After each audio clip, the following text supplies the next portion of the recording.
সে যে কেন এলো না, কিছু ভালো লাগে না।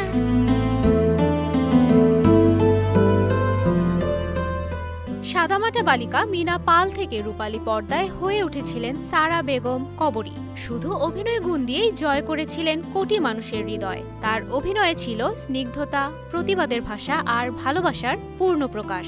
৬০-এর মাঝামাঝি থেকে ৭০ ও ৮০-র দশক মাতিয়ে রেখেছিলেন তিনি। ১৯৬৪ সাল, তখন তিনি উচ্চ মাধ্যমিকের ছাত্রী। এই সময়ই পা রাখেন চলচ্চিত্রে। পথ চলা শুরু সুভাষ দত্তের সুতরাং দিয়ে। এরপর শুধুই সফলতার গল্প। অভিনয় করতে থাকেন একের পর এক সিনেমায়। সুজন সখী, সারেং বউ, সাত ভাই চম্পা, ময়নামতি, নীল আকাশের নিচে, পারুলের সংসার, দেবদাস কিংবা রংবাজ, আজও ঝড় তোলে হৃদয়ে। এমন প্রায় ২০০ সিনেমায় অভিনয় করেছেন কবরী। জহির রায়হানের বাহানা এবং ঋত্বিক ঘটকের তিতাস একটি নদীর নামে দুর্দান্ত অভিনয় করে কুড়িয়েছেন প্রশংসা। পেয়েছেন শ্রেষ্ঠ অভিনেত্রী হিসেবে জাতীয় চলচ্চিত্র পুরস্কার।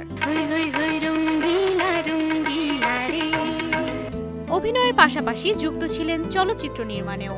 আত্মজীবনী স্মৃতিটুকু থাকে তুলে ধরেছেন অনেক না বলা কথা। রাজনীতিতে নাম লিখিয়েও হন সংসদ সদস্য।